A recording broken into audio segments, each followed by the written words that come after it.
उम्मीद और आशा की दीप जलाने आए हैं।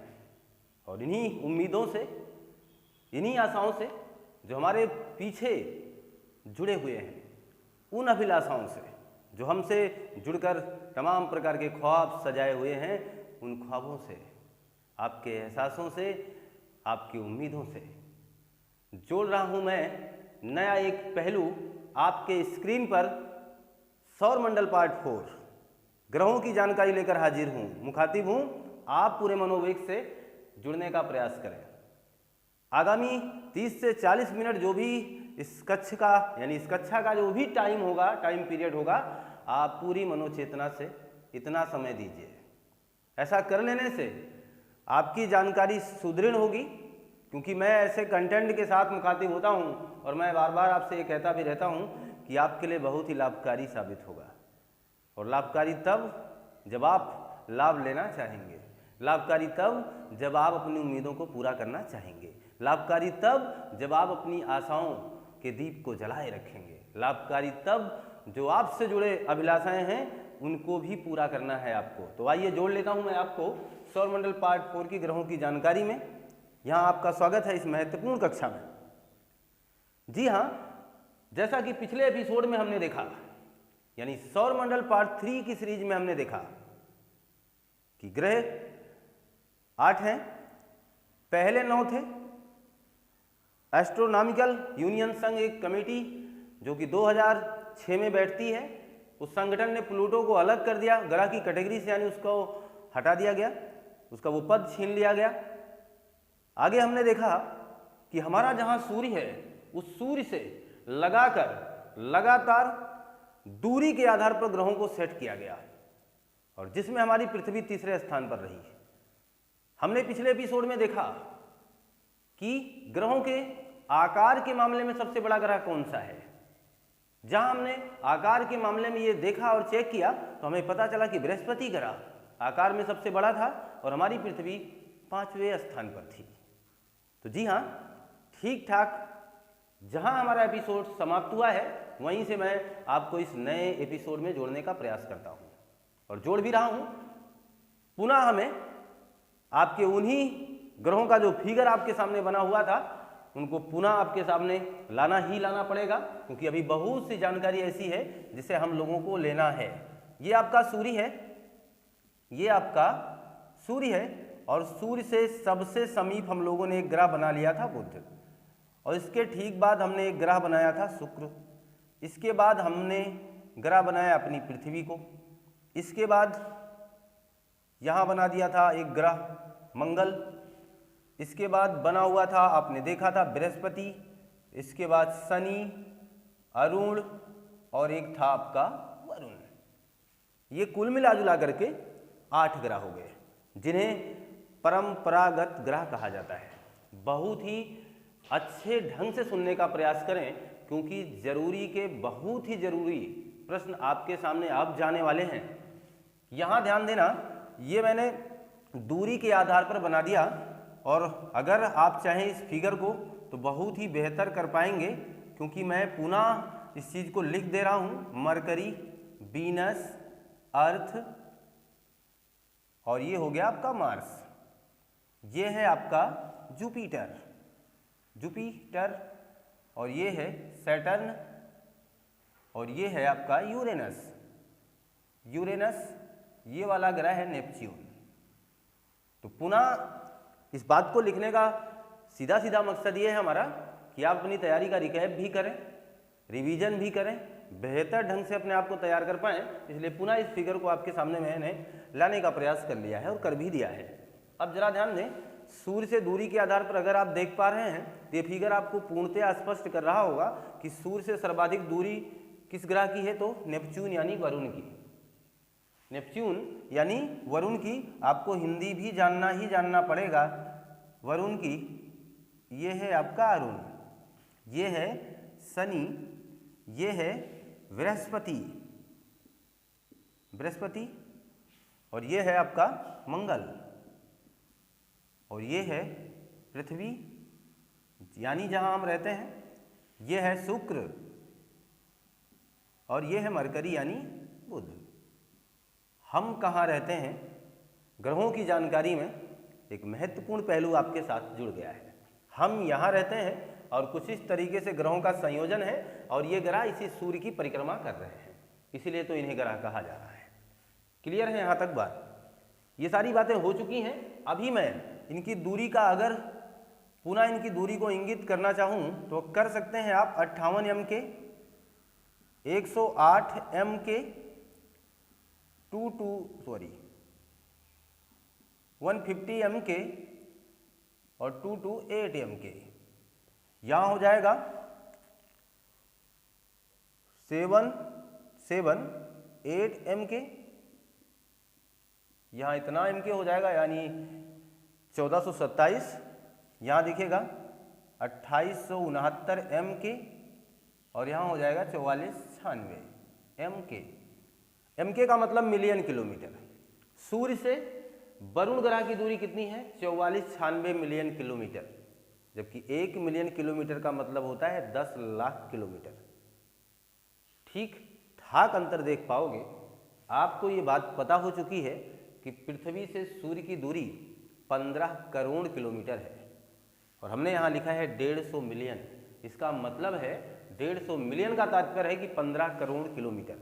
यहाँ तक की बातें हो ही चुकी हैं। अब जरा ध्यान दें हम लोग कि जब हम इन ग्रहों के बारे में जान चुके हैं, अब यहाँ कुछ महत्वपूर्ण बातों पर अब चर्चा होगी जहाँ हम लोगों को विराम ही नहीं लेना है। क्यों? क्योंकि अब आगामी जो भी टाइम पीरियड आप खर्च करने वाले हैं वो आपके लिए सचमुच इंपॉर्टेंट है। देखना जरा, ग्रहों के प्रकार कई प्रकार के होते हैं, यानी कई प्रकार से प्रश्न पूछे जाते हैं। जैसे ग्रहों का प्रकार तो आपने कहा कि 24 अगस्त सन 2006 को एस्ट्रोनॉमिकल संघ जो बैठा था, जिसने कहा कि परंपरागत ग्रह होंगे अलग से, बौना ग्रह अलग से होंगे, उल्का पिंड अलग गिने जाएंगे, धूमकेतु को अलग गिना जाएगा। उन्होंने कई पार्टों में इन्हीं ग्रहों को बांट दिया। हमारे अंतरिक्ष में रहने वाले पिंडों को कई पार्टों में बांटने का प्रयास किया, उनका नामकरण किया गया। यहाँ जरा ध्यान देना, ग्रहों के प्रकार और भी प्रकार से बन सकते हैं, इनके नामकरण और भी प्रकार से हो सकते हैं। वो जो ग्रहों का प्रकार था जो इंटरनेशनल एस्ट्रोनॉमिकल यूनियन ने बनाया हुआ है उसकी बात हम कर चुके हैं। अब जरा ध्यान दें, हम अगर बात करें तो कुछ को आंतरिक ग्रह कहा जाता है। लीजिए, यही मैं कहना चाह रहा था। अब जरूरी पहलू है महत्वपूर्ण प्रश्नों को टच करने की। आंतरिक ग्रह क्यों कहा जाता है, इस बात की जानकारी इसलिए हमें आवश्यक है क्योंकि हम पढ़ करके भी शिक्षित नहीं होते हैं। आंतरिक ग्रह की जानकारी हमें इसलिए जरूरी है क्योंकि हम अगर किसी व्यक्ति को फिर बता रहे हों तो हमें केवल इतनी बात ना पता हो कि आंतरिक ग्रह में कौन कौन आता है, आंतरिक ग्रह इसे क्यों कहा जाता है, इस बात की भी जानकारी आपको होना चाहिए। ध्यान देना, इतने ग्रह को आंतरिक कहा जा रहा है और यहां से लेकर के यहां तक का मामला बाह्य ग्रह की कैटेगरी में आ रहा है। यहां तक दिक्कत अब आपकी समाप्त हो गई होगी। आंतरिक ग्रह में ये 4 ग्रह आ रहे हैं, बाह्य ग्रह में ये 4 ग्रह आ रहे हैं। इसका भी पूरा एक ग्राफ आपके सामने इस तरीके से मैं कर दे रहा हूं जिससे अब आपको कोई समस्या ही ना हो। ये आंतरिक, ये बाह्य। इन्हें आंतरिक क्यों कहा गया, उन्हें बाह्य क्यों कहा गया? मान के चलना, पृथ्वी के आसपास का जितना दायरा है, यानी पृथ्वी के आसपास जो समीप ग्रह हैं, आप देखो दूरी कितनी ज़्यादा नहीं है, 58 एम के 108, फिर 108 के आसपास देखना 150, फिर है ना, फिर यहाँ देखिए 150 के बाद 228 हुआ। लेकिन यहाँ जरा ध्यान देना, 228 से सीधा 778 हुआ है, फिर 1427 है। इसका मतलब यहाँ बहुतायत दूरी है, इनके बीच का गैप बहुत ज़्यादा है। तो पृथ्वी के जो आसपास के जो ग्रह हैं, यानी जिनके बीच में बहुत ज़्यादा दूरी नहीं है, उन्हें आंतरिक मान लिया गया। क्लियर है बात ना? और जिनकी दूरी बहुत ज़्यादा थी उन्हें वाह्य ग्रह कह दिया गया। यहाँ तक तो बातें स्पष्ट हो गई होंगी। इन्हें आंतरिक कहा हमने, इन्हें वाह्य कहा हमने। अब जरा ध्यान दीजिए, और भी नामकरण करने वाला हूँ, यहीं रुकेगी नहीं क्लास आपकी। पार्थिव ग्रह, लीजिए, पार्थिव ग्रह किसे कहते हैं? जो पृथ्वी से रिलेटिव हैं उन्हें ही पार्थिव कहा गया। जैसे जिन्हें हमने आंतरिक कहा उन्हें हम पार्थिव भी कहेंगे। है ना मजेदार बात? यही मैं कह रहा था कि आपको जरूरी पहलू टच करना है। अब आंतरिक ग्रह इन्हें ही पार्थिव ग्रह कहा गया। पार्थिव क्यों कहा जा रहा है? क्योंकि यह पृथ्वी से ही रिलेटिव है। पृथ्वी के आसपास के ग्रह को पार्थिव ग्रह कहा जा रहा है। स्पष्ट होगी बात। आगे जरा ध्यान दें, इन्हें वाह्य ग्रह कहा जा रहा है तथा इन्हें ही गैसीय ग्रह कहा जाएगा। गैसीय ग्रह, मजेदार बात है ये। यहां तक का जो दायरा है यानी मरकरी, वीनस, अर्थ और मार्स का, यहां तक का जो भी पैमाना है, मरकरी, वीनस, अर्थ और मार्स का यहां तक का जो पैमाना है वो वाकई में जानते हैं क्या है? ये कम दूरियां हैं। यहां तक के जो भी ग्रह हैं इसमें चट्टान मिल जाएगी, आपको धातुएं मिल जाएंगी, आपको खनिज मिलेंगे। समझ रहे हैं आप? यानी इन ग्रहों पर खनिजों की अधिकता है, चट्टानों की अधिकता है। यानी बुध पर, शुक्र पर, इन पर यहाँ ये सब आपको मिलेंगे। इसीलिए तो इन्हें पार्थिव कह लिया गया, क्योंकि पृथ्वी भी हमारी ऐसे ही है। इन्हें गैसीय इसलिए कहा गया क्योंकि यहाँ पर हाइड्रोजन, हीलियम, यहाँ चले जाओ अमोनिया, ऐसे ही, ठीक है। तो यहाँ गैसों का मिश्रण ज़्यादा होगा, यहाँ चट्टानों का और खनिजों का मिश्रण ज़्यादा होगा, इसीलिए इन्हें पार्थिव, इन्हें गैसीय ग्रह कहा गया। अब जरा समझें, अगर बात ये की जाए तो मुझे लगता है कि जहाँ ये चट्टान वगैरह है वहाँ पर जीवन की थोड़ी बहुत कल्पना करना मुनासिब है। लेकिन जहाँ पर ये सब नहीं है, जहाँ पूरा ग्रह ही गैसों से बना हो, पूरा ग्रह ही एक गैस जैसा हो, आप सोचो जरा, वहाँ कैसे कल्पना कर सकते हो? नहीं कर सकते हो आप। समझ रहे हैं? देखना जरा, बहुत ही महत्वपूर्ण टॉपिक ही है ये। अब यहाँ इसे गैसीय कह दिया गया। ये दोनों और ये दोनों, ये सब वाकई में इन्हें गैस दानों कहा जाता है। क्या कहा जाता है? गैस दानों ग्रह किसे कहते हैं? तो गैस दानों ग्रहों में कितनी बातें हो गई? 4 की, जुपिटर की, सैटर्न की, यूरेनस की, नेपच्यून की, ये गैस दानों है।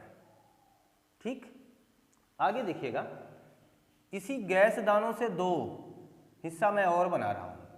इसे हम कहेंगे गर्म गैसीय दानों, गर्म गैसीय दानों, और इसे हम कहेंगे ठंडा दानों। ठीक, यहां देखिएगा, यहां पर हाइड्रोजन और हीलियम की अधिकता है, और यहां पर NH3 अमोनिया की अधिकता है। मजा आ गया ना?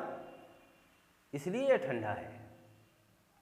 कॉन्सेप्ट जो है वो क्लियर करने होंगे हमें, फिर हम अपनी लड़ाई में पूरी तरीके से तैयार होने वाले हैं। हम लोगों ने जाना कि इन्हें गैसीय ग्रह कहा गया क्योंकि इनमें गैसों की पर्याप्त मात्रा थी। चलो ठीक है, आपके साथ रहना कौन चाहेगा? हम तो चाहते ही नहीं। हम लोग तो मंगल तक कोशिश कर रहे थे लेकिन वहाँ भी सफल नहीं हुए। तो यहाँ हम लोग, मनुष्य बहुत ही चालाक है, ऐसी जगहों पर अपना जीवन ठिकाना नहीं ढूंढेगा। लेकिन फिर भी सोचना जरा, अगर यहाँ गैसों की पर्याप्त मात्रा है तो ये काफ़ी गर्म होंगे।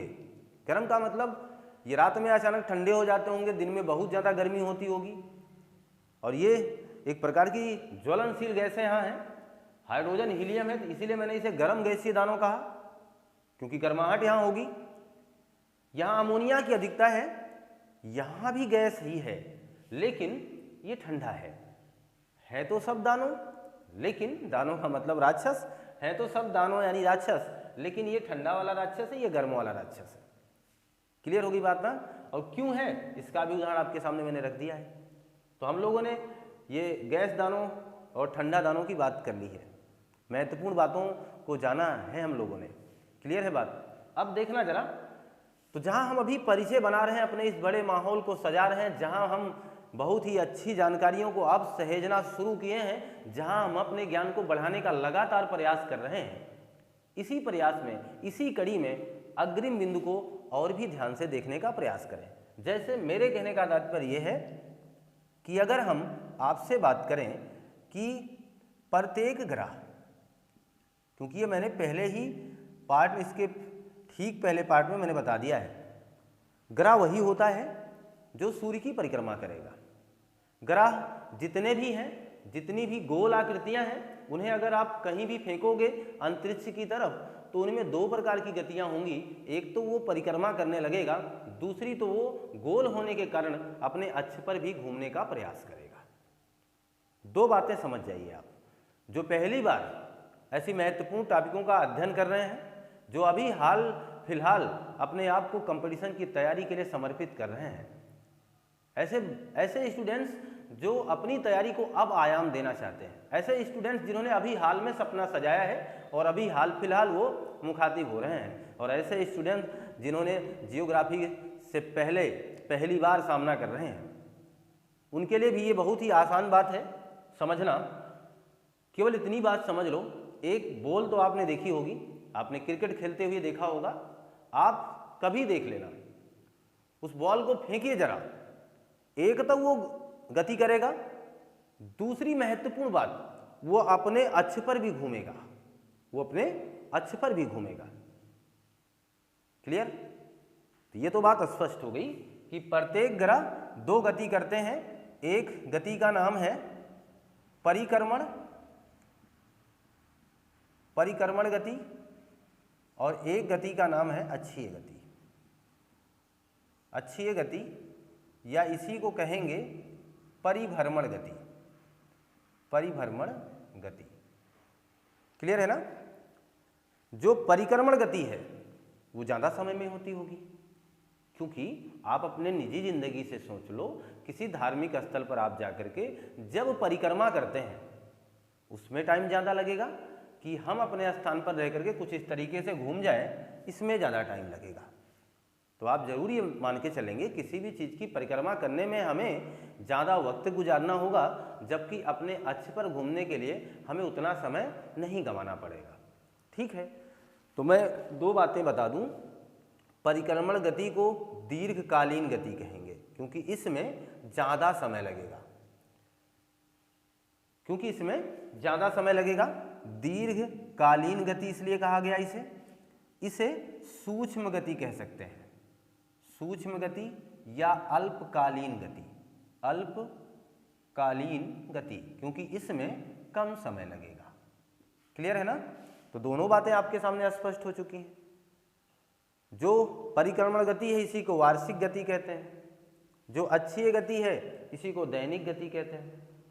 ये प्रश्न आपके एग्जामिनर ने बहुत बार पूछा है। हम लोग भूगोल से अपना नाता और रिश्ता बना रहे हैं, अभी हम भूगोल से अपना परिचय स्थापित कर रहे हैं, तो हम किसी भी शब्दावली को तो जाने देने वाले में से है नहीं, क्योंकि अगर हम इनके हर महत्वपूर्ण पहलुओं को जान जाएंगे तो हमें कोई रोक नहीं सकता है इनको सीखने में। फिर हमें दिक्कत भविष्य में आने वाली भी नहीं है, निकट भविष्य में, कि हमें कोई प्रॉब्लम हो। मुझे लगता है कि हम इस तरीके से अपने आप को सुदृढ़ बना चुके होंगे कि आगामी परीक्षा में जब हम मुखातिब होंगे तो एग्जामिनर के पूछे गए तमाम प्रश्नों का जवाब हम बड़ी सहजता और नम्रता से दे रहे होंगे। तो ठीक है, आप इसी तरीके से जानकारी हासिल करते रहें और जुड़े रहें हमारे साथ। तो परिक्रमण गति, दीर्घकालीन गति हमने इसे बोला है, हम इसी गति को वार्षिक गति कहने वाले हैं। ये आप जब अपनी पृथ्वी के पर्पज में पढ़ोगे, अभी तो इसको लिखने की बहुत आवश्यकता नहीं थी, लेकिन फिर भी मैं लिख दे रहा हूँ, क्योंकि आप जब दोबारा पढ़ रहे होंगे तो आपको ये बातें याद आनी चाहिए। वार्षिक गति का मतलब पृथ्वी की परिक्रमा करने के कारण ही मौसम बदलते हैं, वर्ष होता है, यानी साल बीत जाते हैं। हमारी पृथ्वी 365 दिन में एक परिक्रमा करती है। हमारी पृथ्वी 365 सही 1/4 दिन में एक परिक्रमा पूरी करती है। बातों को बहुत ही सहजता से लें। 365 सही 1/4 दिन में हमारी पृथ्वी सूर्य का एक परिक्रमा करती है। ये बेचारे कहीं भागकर नहीं जाएंगे, ये भी आपकी तरह इसी पात में बैठे हुए हैं। आपकी पृथ्वी जिस तरीके से सूर्य की परिक्रमा करके अपने आप को ग्रह साबित कर रही है, यह भी कहीं अछूते नहीं है। इनको भी ये परिक्रमा करना आता है, इनको भी अपने अक्ष पर घूमना आता है। यह भी दोनों क्रियाकलाप आपको दिखाएंगे जैसे आपकी पृथ्वी दिखा रही है। आपकी पृथ्वी पर वार्षिक गति है तो इनके लिए भी वार्षिक गति है। बहरहाल यहाँ हमारी तरह कोई रहने वाला नहीं है, अन्यथा उनसे भी दोस्ती होती और उनके भी घर कार्ड भेजे जाते और हम उनसे भी पूछते कि आपके यहाँ मौसम कैसा है ना। लेकिन हकीकत ये है कि यहाँ भी दिन बीत रहे हैं, यहाँ भी वर्ष बीत रहे हैं, लेकिन यहाँ कोई रहने वाला नहीं है। ये सामान्य जीवन जी रहे हैं, ये मान के चलें। जैसे जानवर हैं, इस धरती पर आए हैं, उन्हें किसी कैलेंडर से क्या लेना देना है। वो आए हैं और एक सामान्य जीवन हंसते खेलते हुए जी करके चले जाएंगे। हमारी आपकी तरह कैलेंडर थोड़े हो उनके पास कि रविवार होगा तभी आराम मिल रहा है, अन्यथा शेष दिन हमें काम ही काम करना है। हकीकत ये है कि हम समय के पाबंद हैं और समय में बंधे हुए हैं, और यही समय अगर आपकी ज़िंदगी से हटा दिया जाए तो जितने दिन आप जिएंगे खुशहाल रहेंगे। लेकिन आप कहीं ना कहीं समय में बंधे हैं, और समय का चक्र ही ऐसा है कि आपको प्रतिदिन अपने वर्क भी करने हैं और साथ साथ यह भी सोचना है अरे भगवान मैं बूढ़ा ना हो जाऊं। दोनों क्रियाकलाप आप कर रहे हैं। सोचना जरा, आप हर पल किसी के इंतजार में बैठे हैं। एक प्रेमी अपनी प्रेमिका से हमेशा एक विश्वास बनाने का प्रयास करता रहा। उसने कहा कि हम तुम्हारे लिए क्या नहीं कर सकते हैं, चांद तोड़ सकते हैं, तारे तुम्हारी बाहों में ला सकते हैं, तुम्हारे लिए तारों का जगमगाता हुआ लाइट लगा सकते हैं। महबूबा भी बेचारी ने मानी भी लिया। लेकिन समझें जरा, सब एक समय का चक्र है, और जिस दिन ये समय आपसे दूर जाता है तो ना महबूबा काम आती है ना महबूब काम आते हैं। हकीकत ये होती है कि हम लोग अपने समय के साथ इसी चक्र में फंस जाते हैं। ठीक है, कोई बात नहीं, आप बोर ना हो और लगातार अपनी तैयारी को अनवरत रूप से बगैर विराम दिए काम करते रहें। परिक्रमण गति, दीर्घकालीन गति, वार्षिक गति, ये वार्षिक गति ये आपको समझा रही कि आप पृथ्वी के सापेक्ष जुड़े हुए हैं, हम पृथ्वी पर रहने वाले हैं, हमारे यहाँ वर्ष होता है। मेरा कहना ये था, इसको इसलिए लिखना था क्योंकि आप सबके बारे में जानने वाले हैं कि कहाँ कितने दिनों का वर्ष होता है। हमारी पृथ्वी में एक वर्ष में 365 सही 1/4 दिन हो गए। क्या ऐसा बृहस्पति पर भी होता है या वहाँ और होते होंगे? तो अभी तो समझ रहे हैं ना, यानी जितने समय में कोई ग्रह परिक्रमा करेगा उसके एक वर्ष में उतने दिन हो जाएंगे। जैसे हमारी पृथ्वी एक वर्ष में कितने दिन होते हैं? 365 सही 1/4 दिन। 23 घंटा 56 मिनट 4 सेकंड में क्यों कोई एक दिन होगा? तो उस तरीके से वो अनुपात धीरे धीरे बढ़ता घटता रहा है। आप उसको रीजनिंग में जान ही रहे हैं। यहाँ इतनी बात समझ लें, क्योंकि मैं इस बात को पृथ्वी के सापेक्ष फिर बताऊंगा। परिक्रमण गति, दीर्घकालीन गति, वार्षिक गति, ये उदाहरण है आपका कि एक वर्ष में उतना ही दिन माना जाएगा जितने दिन में कोई ग्रह सूर्य की परिक्रमा करेगा। क्लियर होगी बात? अक्षीय गति, सूक्ष्म गति, अल्पकालीन गति, इसी को कहा जाता है दैनिक गति। क्या कहा जाएगा? दैनिक गति। दैनिक गति का मतलब एक दिन। कोई ग्रह जितने समय में अपने अक्ष पर घूम जाएगा उतने ही समय का वहां एक दिन माना जाएगा। हम मनुष्य हैं, हमने ही ये सारा सिस्टम बनाया हुआ है, हमने ही ये समय का चक्र अपने जीवन में लाया हुआ है। हम ही लोग सोमवार, मंगलवार, बुधवार जैसे दिनों की रचना करने वाले हैं। हम ही लोग ऐसे तमाम प्रकार के क्रियाकलापों का संयोजन करने वाले हैं। यहाँ कोई नहीं रहता, यहाँ भी कोई नहीं रहता है, लेकिन फिर भी हम यहाँ रहते हैं। तो हम इतनी कल्पना कर सकते हैं कि अगर मैं यहाँ होता, जबकि कोई है नहीं, अगर मैं यहाँ होता तो कितने वर्षों का, कितने दिनों का एक वर्ष होता, तथा एक दिन में कितने घंटे होते। ये सारी बातें हम कर रहे हैं, एक अपनी परिकल्पना के साथ, अपनी कल्पनाओं के साथ जुड़े हुए हैं, और कल्पना ही हमसे पूछे जाते हैं। आप सोचो जरा, हमें क्या लेना देना इन महाशय से? मेरा काम तो यही पृथ्वी है, यहाँ दूर दूर तक मेरा कोई नाता नहीं है, लेकिन क्या करें, हमारे एग्जामिनर महोदय को यही सब कुछ भाता है और हमें ये सारी चीज़ें बतानी ही बतानी पड़ती हैं। क्लियर है बात? तो हम जहाँ ये बात मान के चल रहे हैं कि परिक्रमण गति, दीर्घकालीन गति, वार्षिक गति, एक वर्ष में कितने दिन हुए, तथा अक्षीय गति, परिभ्रमण गति, सूक्ष्म गति, अल्पकालीन गति, ये सारी गतियाँ एक नाम के हैं। ये सारी गतियाँ एक नाम के हो गए।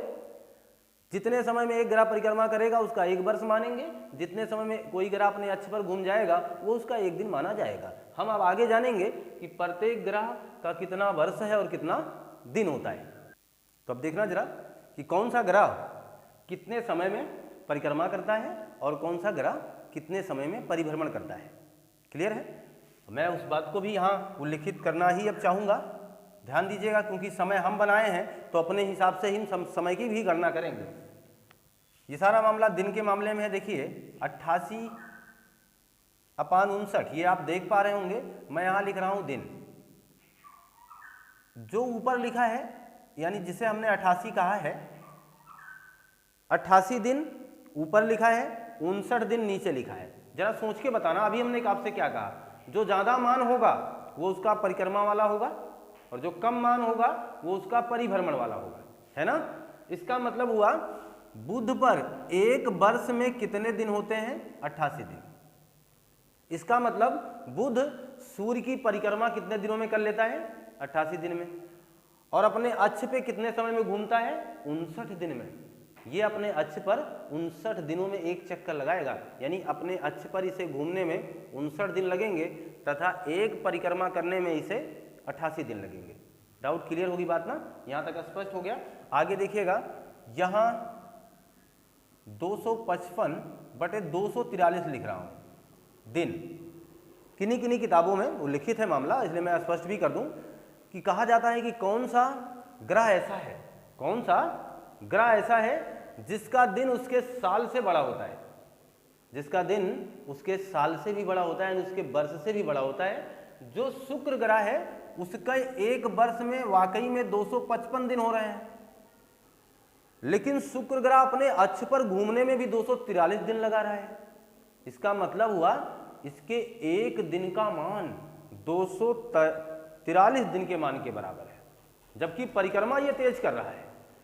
परिक्रमा करने में उस हिसाब से ये काफ़ी समय लगा रहा है, काफ़ी जल्दी कर रहा है, और अपने अक्ष पर घूमने में ये काफ़ी कम समय इन्वेस्ट कर पा रहा है ना। इसलिए तो ये अंतर आपके सामने आ रहा है। ये इसका परिक्रमा यानी वार्षिक गति है ये, और ये उसका दैनिक गति है। सोचो जरा कितना स्लो घूम रहा है अपने अक्ष पर, बहुत ही सुस्त है ये। इसीलिए तो शुक्र ग्रह को आलसी ग्रह कहा जाता है, इसीलिए तो इसे आलसी ग्रह भी कहा जाता है। अभी बहुत सी महत्वपूर्ण जानकारी आपके साथ शेयर होने वाली है। बहरहाल अभी आप देखते रहें, क्योंकि अभी हम लोग इसके ग्राफ पर जुड़े हुए हैं। तो 255/243 ये हो गया। आलसी ग्रह इसलिए कहा गया क्योंकि आप समझ सकें। आगे देखिएगा, ये पृथ्वी आपकी ये 365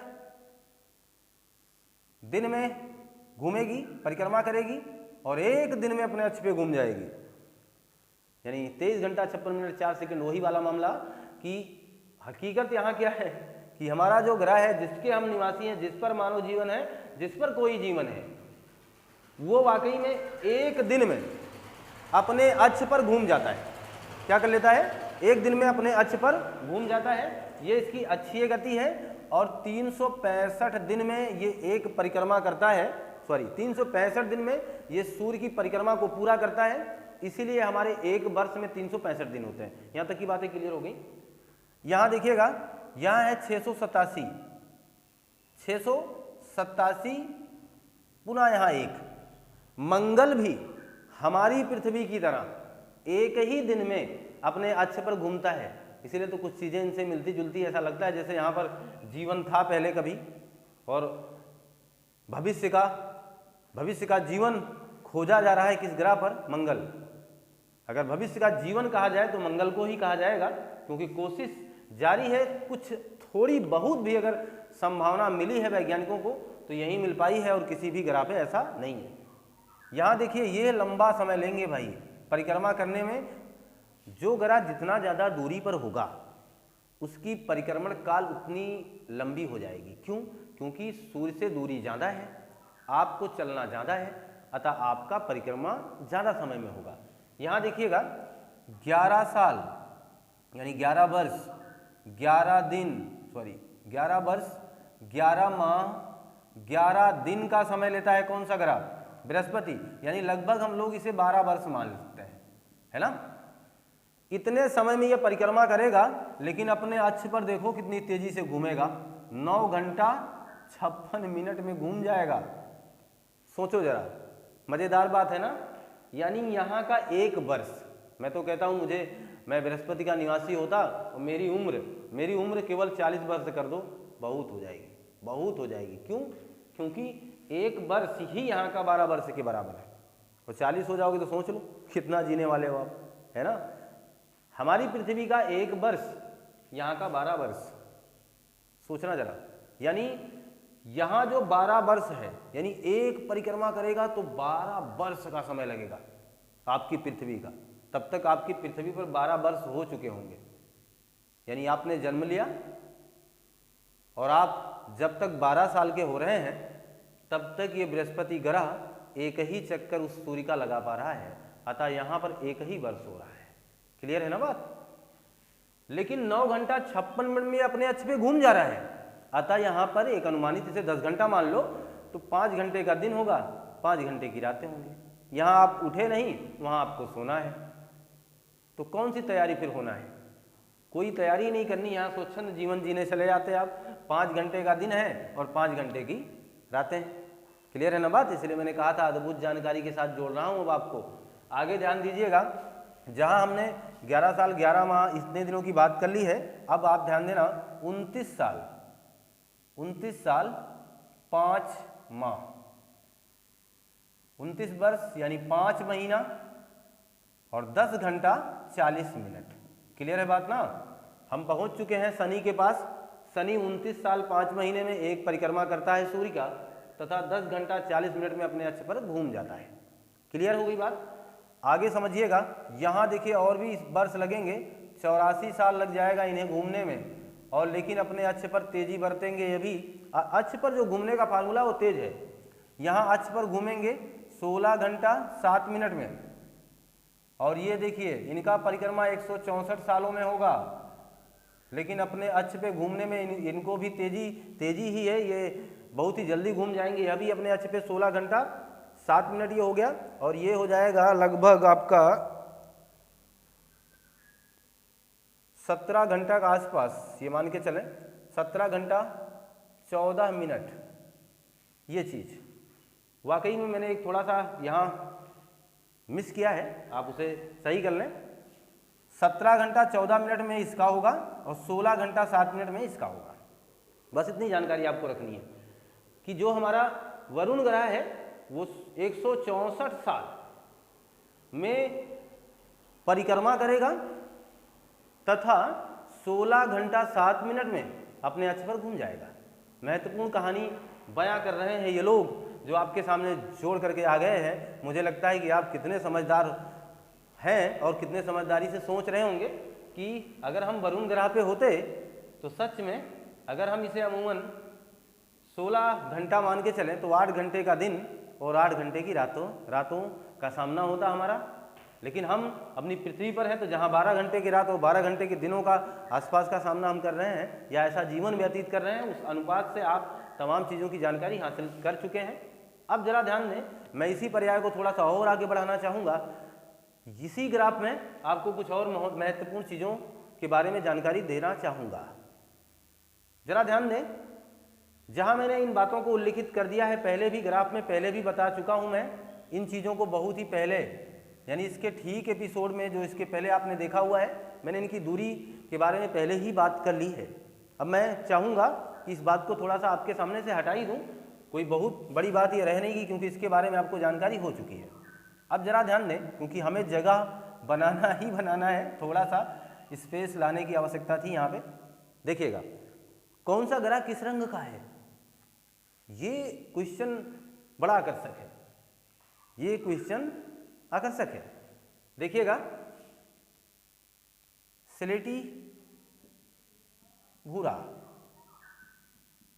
है, तो ये स्लेटी भूरा, लेकिन ज्योतिष में या ऐसे भी विभिन्न प्रकार की किताबों में इसे हरा भी कहा गया है। तो ध्यान देना, मैंने इसलिए सारे पॉइंट ऑफ व्यू से चलने का प्रयास कर रहा हूँ। जैसी वैकल्पिक व्यवस्था आपके सामने होगी ऐसा उत्तर आप देने का प्रयास करिएगा। जो शुक्र ग्रह है इसे सांवला कहा जाएगा और यह भी स्लेटी ही है, ये ध्यान देना। हमारी जो पृथ्वी है यहाँ से प्रश्न पूछा गया है, ये नीला है और हरा है, नीला हरा। मंगल है लाल ग्रह। जो आपका बृहस्पति है ये किस रंग का है? तो ध्यान देना, बृहस्पति को पीला भी कहा जाता है, बृहस्पति को नारंगी कहा जाता है और बृहस्पति को ही गुलाबी ग्रह कहा जाता है। ये सारी बातें आप ध्यान रखें। पीला, नारंगी, गुलाबी कहा गया। जो शनि है इसे काला ग्रह कहा गया और ये जो है इसे हरा और इसे क्या कहा गया? आपका नीला। हम हैं नीले, हम हैं नीले और शनि है काला। शुक्र ग्रह चमकीली है, शुक्र बहन चमकीली है। तो ये जो फार्मूला है आप उसे अपने जहन में बना सकते हैं, याद कर सकते हैं। याद करने का कुछ भी तरीका अपना सकते हैं, है ना, कि हम हैं नीले यानी हमारी पृथ्वी नीली है और शुक्र बहन चमकीली है, यानी इनको आप जानते होंगे क्योंकि ये आसमान में सबसे आज चमकने वाला यही ग्रह है, इसीलिए इसे तो सबसे चमकीला ग्रह कहा जाता है। इसके बारे में भी बहुत कुछ जानना बाकी है। बड़ी ही अच्छी चीज़ें अभी आपके प्लेटफॉर्म पर आने वाली हैं। अभी मैंने केवल इनका ग्राफ बनाया है, किस ग्रह को क्या कहा जाता है, क्यों कहा जाता है, इस बारे में अभी कोई चर्चा हमने आपके सामने प्रस्तुत नहीं की है। केवल जानकारी वो शेयर कर रहा हूँ जिससे आप इसके ग्राफ को एक भली भांति अपने मन मस्तिष्क में सजा लें। आगामी जो कक्षाएं होंगी मैं क्रम से एक एक ग्रह के बारे में महत्वपूर्ण जानकारियाँ शेयर करने वाला हूँ। छोटे कॉन्सेप्ट आपके सामने बिल्कुल नहीं आने वाले हैं। मैं मान के चलूँ कि अब मैं आपको इसके ठीक बाद मरकरी लिखूंगा और मरकरी से जुड़ी महत्वपूर्ण जानकारियों को आपको बताने का प्रयास करूंगा।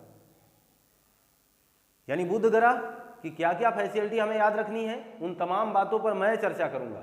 इस बात को आप ध्यान दीजिए। क्लियर है? तो जहां हम लोगों ने बात कर लिया कि ग्रहों के रंगों के बारे में जान लिया, हमने ग्रहों की स्थिति जान लिया, कौन सा ग्रह कितने समय परिक्रमा कर रहा है, कितने समय में अपने परिभ्रमण कर रहा है, कितने समय वो घूम रहा है, किसे दानव किसे क्या कहा जा रहा है, इन तमाम बातों को हमने जान लिया है। हम लोग आगामी जो भी सीरीज हैं, जिन सीरीजों में हम अब मुखातिब होंगे, हम आप लोग एक दूसरे से मुखातिब होंगे, वहां कुछ इनको अलग करके देंगे।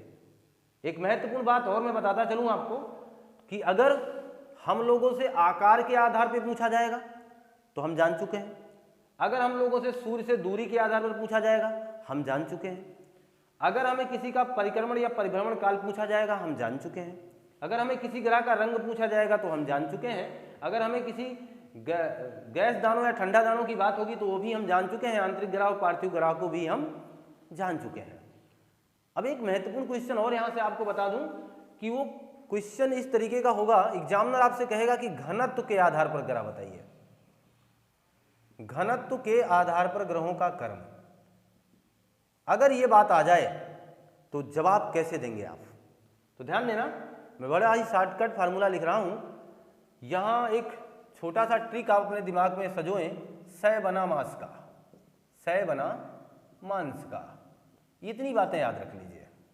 सय से यानी सा से हो जाएगा शनि, घनत्व के आधार पर लिख रहा हूं और मैं कौन सा क्रम लिख रहा हूं? आरोही यानी बढ़ते हुए क्रम में लिख रहा हूं। इस बात को ध्यान देना। शनि हो गया, इसके बाद आपका अरुण आएगा, यूरेनस लिखा है ना, सय। फिर इसके बाद बना यानी बा से हो जाएगा बृहस्पति और बृहस्पति के बाद नंबर है आपका नेपच्यून। ना का मतलब नेपच्यून, नेपच्यून का मतलब वही आपका वरुण, वरुण हो गया। इसके बाद मां से हो जाएगा मंगल, सा से हो जाएगा शुक्र। बाकी तो कुछ लिखा ही नहीं है, उसको भी लिख दे रहा हूं। बाकी लिखना क्या है? लिखना यह है कि बुध ग्रह हो गया और बुध ग्रह के बाद आपका आ गया पृथ्वी। ये चीज ये घनत्व के आधार पर है। घनत्व में सबसे कम घनत्व किसका है? शनि का। एग्जामिनर ने बड़ा अच्छा प्रश्न किया कि कौन सा ग्रह पानी में तैर सकता है, यानी निम्न में से कौन सा ग्रह ऐसा है जो रख दो पानी में तो तैरेगा? वो है शनि। क्यों? क्योंकि शनि का घनत्व सबसे कम है, इसीलिए इसे पानी में तैराया जा सकता है। इसीलिए इस ग्रह को तैराकी ग्रह भी कहा जा सकता है। कौन सा ग्रह जल में तैर सकता है? वो है शनि। क्यों? क्योंकि इसका घनत्व काफी कम है। क्लियर होगी बात? तो घनत्व कम होने के कारण ये तैर सकता है। और सबसे ज्यादा घनत्व किसका है? पृथ्वी का। इस बात को भी ध्यान देना, हमारी पृथ्वी का घनत्व सबसे ज्यादा है। इसलिए मैंने कहा है कि घनत्व के आधार पर ये कौन सा क्रम है? आरोही क्रम है, यानी बढ़ते हुए क्रम में हमने आपके सामने ये संरचना बना रखी है। इनका घनत्व सबसे कम है और बाकियों का घनत्व अपेक्षाकृत इनसे ज़्यादा, उनसे ज़्यादा इस तरीके से होता हुआ चला गया है। क्लियर होगी बात? तो यहाँ तक की बातें स्पष्ट हो गई। महत्वपूर्ण चीज़ों का संकलन ये जो भी मैं दे रहा हूँ ये बहुत ही जरूरी आपके पॉइंट ऑफ एग्जाम के तरीके से आप ये मान के चलें, आपके एग्जाम में बहुत बार ये प्रश्न आ चुका है। इनके आधार पर, दूरी के आधार पर परिक्रमण और परिभ्रमण काल, रंगों की बात क्या नहीं किया है एग्जामिनर महोदय ने? सारी बातों को तो पूछ रखा है, हर पहलुओं को तो उन्होंने टच किया है। तो हम लोग क्यों ना सारी बातों को जानने का प्रयास करें और क्यों ना जानें? आगामी मैंने बताया है आपसे कि अब ये मान के चलें कि जितने भी ग्रह की बात थी, ग्रहों का एक जो परिचय हमारा था, अभी हमने किसी ग्रह की जानकारी संपूर्ण रूप से हासिल नहीं की है। अभी तो हमने ये कहाँ जाना है कि किस ग्रह को चमकीला ग्रह कहते हैं, कौन सा ग्रह सबसे गर्म है, कौन सा ग्रह सबसे ठंडा है। कुछ बातों को केवल जाने हैं। जाना ये है कि जैसे मैंने कह दिया इसे लाल ग्रह कह दिया, इसे आपके एग्जामिनर स्टार लगा करके प्रश्न से मुखातिब हो गया, उसने कहा कि लाल दानव ग्रह किसे कहा जाता है। अब आप तो लाल ग्रह पढ़ के गए हैं ना, तो आप मंगल लगा दोगे, लेकिन ऐसा नहीं है। ऐसे महत्वपूर्ण प्रश्नों का अभी सामना होना बाकी है, ऐसे महत्वपूर्ण प्रश्नों की अभी जानकारी शेष है। तो ये जो आपके प्लेटफॉर्म पे अभी मैं मुहैया कराऊंगा, ये जानकारी जो आपके साथ फिर बाद में मुखातिब होगी नए सीरीज में, आगे चल करके आपको क्रम से मैं हमेशा एक एक ग्रह की जानकारी प्रस्तुत करूंगा। आपके रोचक तथ्य वाले, रोचक तथ्य जो हमने एक रोचक जानकारी करके आपके प्लेलिस्ट बढ़ाई है यूट्यूब चैनल पर, उस प्लेलिस्ट में भी मैं ग्रहों संबंधी जानकारियों को शेयर करूंगा। आप उसके भी माध्यम से अपनी तैयारी को और भी मेंटेन कर सकते हैं। अगर हमारा ये कंटेंट, आज की ये कक्षा आपको बेहतर ढंग से समझ में आई है, आप इसका अभिप्राय समझ पाए हैं, और आपको अगर भूगोल की ये तमाम टॉपिकें जो अभी अभी चल रही हैं हाल फिलहाल, इन सब से आपने अपना नाता बना लिया है, सबके बारे में आपने जान लिया, आंतरिक ग्रह, पार्थिव ग्रह, वाह्य ग्रह, आप ये जान गए परिक्रमण, अच्छी गति और सबके परिभ्रमण और परिक्रमण काल को अगर आप जान गए हैं अच्छे ढंग से, तो आप लाइक करें, शेयर करें, सब्सक्राइब करें, कमेंट करें, ज़्यादा से ज़्यादा लोगों के पास शेयर करें और अपनी तैयारी को बहुत ही बेहतर ढंग से करते रहें, बगैर रुके अनवरत रूप से प्रयासरत रहें। मिलता हूं मैं आपसे नई कक्षा में, आपका दिन शुभ हो। आपको बहुत बहुत धन्यवाद।